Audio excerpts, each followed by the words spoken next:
Welcome back to another review, guys. Today we are reviewing episode 124 of Dragon Ball Super, titled The Fiercely Overwhelming Assault, Gohan's Last Stand. As usual, guys, my name is Doulie. You can find me at youtube.com/Doulie. But you won't just find me there, you'll find a community of over 23,000 Dragon Ball Super fans. We are a growing family and you are welcome to be a part of it by clicking the subscribe button below this video or clicking the link in the description. But that's it. Now on to this review. So I gotta be honest with you guys, I'm a bit conflicted about this episode of Dragon Ball Super. And don't get me wrong, I think this was a great episode. I enjoyed it, but I'm conflicted about what happened with Gohan. A lot of you guys know that I predicted Gohan would have been eliminated in this episode. To be honest, I got a lot of hate for that prediction, but all the signs were there. And I'm going to be honest with you guys, I wanted to be wrong. But we're going to talk more about that in a little bit because that's not the only thing that happened in this episode. A lot of other important things went down. So let's start from the beginning. The episode starts with Limit Breaker Vegeta and Kaioken Goku versus Jiren. And although Goku and Vegeta are doing much better, guys, it's obvious that this is not enough to beat Jiren. Jiren is the first opponent that I've seen where we are getting new forms, new transformations unlocked, and it's just having no effect. It's just not doing anything. I mean, when I think about when Goku first achieved Super Saiyan in his fight with Freiza, it was a huge difference. The battle shifted completely in Goku's favor. The same for when Goku first showed us Super Saiyan 3 or Gohan unlocked his Mystic form, or even at the beginning of Super when Goku first got Super Saiyan God. Obviously, in hindsight, we all know Goku didn't become stronger than Beerus, but he was putting up way more of a fight than we're seeing now. We had scenes of Beerus getting tossed around, getting punched in the stomach, and depending on which version you watch, Beerus was coughing up blood in some of these hits from Goku. And yes, before you say it, it's obvious that Beerus wasn't fighting at full power, but neither is Jiren. And here we have the combined attacks of Vegeta in a brand new form and Goku at max power outside of Ultra Instinct, and the most they could do is knock Jiren into some rocks. He is not taking any damage. This is crazy, guys. We see Jiren get a little bit more serious against Goku and Vegeta. He let out a little bit more of his power, but he took a powered up Kamehameha and Final Flash like it was nothing. It just did nothing to him. So Goku and Vegeta, they need something else. We need something else from them right now. Maybe the fusion. Maybe we are going to see Vegito. Every time I mention Vegito, a lot of you guys say, what about Gogeta? The reality is, Gogeta isn't canon as of right now. He's never appeared in the anime or manga. We don't even know if Vegeta knows the fusion dance, to be honest with you. So it's a lot more likely, especially considering that Beerus already has the Potara earrings and they can be used in the tournament. It's a lot more likely that if we are going to see a fusion, we're probably going to see Vegito. Anyway, it powered up Vegeta and Goku, charge at Jiren, and Jiren charges back. We get a clash and a bright flash of light, and that is where we flash over to DYSPO versus Freiza. At this point, Frieza's fight with DYSPO is actually going pretty well. DYSPO is faster than Freiza, but Freiza reiterates to DYSPO what Goku told him early in the tournament. Although he's fast, his movement is very linear, very predictable, and because of that, Freiza is able to keep up with DYSPO, and this is without even using his golden form. I think Freiza felt comfortably stronger than DYSPO, and I think that's why Freiza decided to try and make an offer. He told DYSPO that if they promised to wish him back, he would work with Universe 11 to help them win this tournament. And you know what? Freiza made some good points. He said, yes, Jiren is strong, but there's no guarantee that he is going to be able to push Goku and Vegeta off the platform in the time limit. And that's very true. That's very, very true. We got to remember that Goku and Vegeta don't really need to beat Jiren. They just need to outlast him. If they can do that and make it to the end of the tournament, then it's likely Universe 7 will have the numbers to win this thing. In all honesty, although I knew that this offer from Freiza was coming, we talked about this in spoilers before the episode, the way it was executed in the show was a bit surprising to me.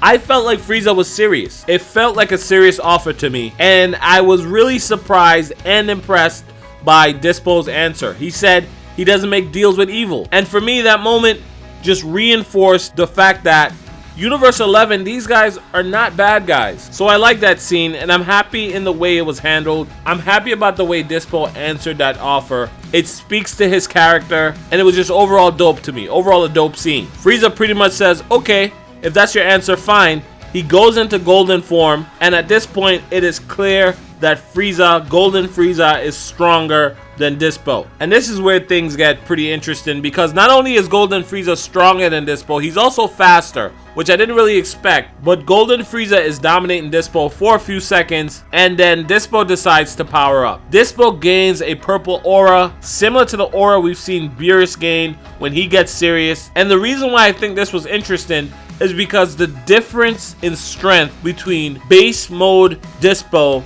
and powered up DYSPO is ridiculous. DYSPO goes from getting outsped and overpowered by Golden Frieza to easily outspeeding and overpowering Frieza himself. We're talking a jump in power so huge that the God Pad couldn't keep up with his speed, even when they slow it down. Unbelievable. I had made a prediction that DYSPO would have likely taken the fight to Gohan because I didn't expect DYSPO to get this powerful. I didn't expect him to be able to overpower Golden Frieza in the way he did in this episode, but he was on the verge of knocking Golden Frieza off the platform, and that's why Gohan had to get involved. Frieza was literally a few seconds from being eliminated. Gohan tells Android 17 he's going to go help. He leaves the fight with Toppo and kicks DYSPO off of Frieza. We get a little dialogue between Gohan and Frieza, and this scene really shows how much Gohan has grown, not just in strength,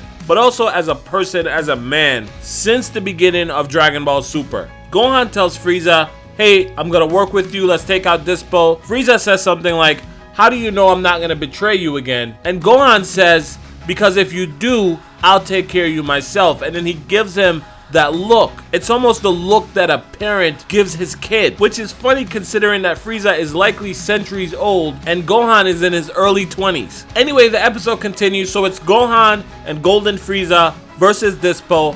Gohan comes up with the plan to have Frieza limit DYSPO's field of movement, and Frieza decides to do this by shooting a constant stream of ki from each one of his fingers, creating a web around Gohan and DYSPO. Now, this fight with Gohan and DYSPO was very interesting because, in my opinion, worst case scenario, they felt even as far as strength goes. Best case scenario, because I'm a Gohan fan, it felt like Gohan was stronger than DYSPO if we're talking about raw strength. In fact, I think it's almost undeniable that Gohan was stronger than DYSPO because he was overpowering DYSPO. I do think, however, that there's something to be said that when a character who is so heavily focused on speed can't use his speed, it isn't fair to say he's then fighting at max strength. But at the same time, it was Gohan's idea to limit DYSPO's movement, to limit his speed in the first place. So that has to be taken into account too. Either way, my point is, at the beginning of Dragon Ball Super, we saw Gohan get one-shotted by Frieza. Base mode Frieza, not even in his first form, one-shotted Gohan and almost killed him. And in this episode, Gohan is overpowering DYSPO, who was a few seconds ago overpowering Golden Frieza. I don't think it'll be fair for me to say that Gohan is stronger than Frieza, stronger than Golden Frieza. That's not true. But I think it'll be ridiculous for anyone watching this to not admit that Gohan is fighting in the realm of Golden Frieza. He can definitely hold his own on that stage of power. There is no one-shotting the Gohan that was fighting DYSPO, even from someone like Golden Frieza. We're not talking base mode Frieza here. We're talking Golden Frieza. And that, ladies and gentlemen, is incredible growth. That makes me really happy, really proud to be a Gohan fan. But I gotta be honest, I expected more, and I'll explain why in a little bit. But let's continue with the episode. It turns out that maintaining that web is draining Frieza's stamina very quickly. And that makes sense because that's a lot of ki that he has to keep going for a very long time. But Gohan manages to overpower DYSPO, and right when he is ready to deliver the final blow, Frieza runs out of ki, the ability breaks, the web breaks, DYSPO escapes Gohan's final blow, but instead of letting DYSPO get away, Gohan catches him in a headlock and tells Frieza that he should go ahead and eliminate both of them, and that is exactly what Frieza does. Golden Frieza sends a ki blast at both Gohan and DYSPO, knocking them off the platform. Gohan and DYSPO appear in the spectator seats. DYSPO is pretty upset that he was eliminated that way. Gohan gets acknowledgement from Piccolo and Goku, and that is essentially where the episode ends. Now, I mentioned earlier that I expected more from Gohan, and yes, we have seen significant, incredible growth from Gohan, from his mystic form. And yes, in many ways, I am proud of Gohan. I am happy with what I got, but this isn't what I expected. This isn't what the show promised. Before the Tournament of Power, we saw Piccolo and Gohan working on something secret. Piccolo was going to secretly help Gohan get to a higher level of power. We then saw Gohan make a statement to Goku, telling Goku that he would achieve new power in his own way. New power, not just more power, power that we've never seen before. Heavily implying that we were going to see a transformation from Gohan in this tournament. Now, you can say that he didn't technically say it was going to happen in the tournament. It can still happen. It could happen in a later arc. And obviously, at this point, you would be right. My argument, however, is this all happened leading up to the tournament, as build up for the tournament. I think the show was heavily implying that Gohan's transformation would have happened in the Tournament of Power. If you expected that, if you predicted that, if you felt that way, you were completely sane, because that is the evidence that the show gave us, and that is not what happened. And that's what I mean when I said at the beginning of this video that I was a bit torn. Guys, if you ask me, here's what I think actually happened.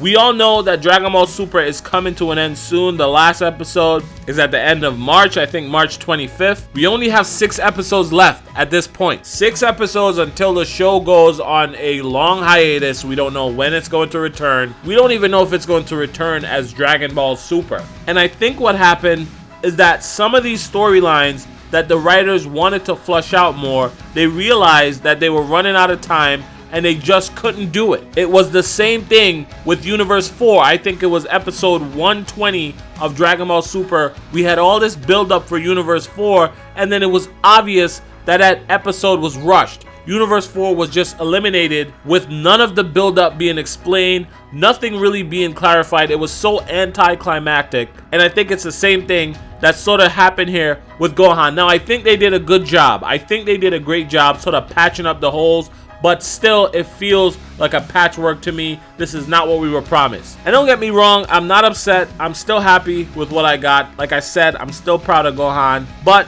I expected more. So that is it. That is my review for episode 124. If you enjoyed it, please hit that like button. If you're not yet subscribed, make sure you hit that subscribe button. If you do, welcome to the family in advance. As usual, my name is Doulie. You can find me at youtube.com/Doulie. Thank you guys for all your support. Thank you to the Do Crew, #Do Crew. Thank you for checking out this video, and I'll catch you in the next one. Bye.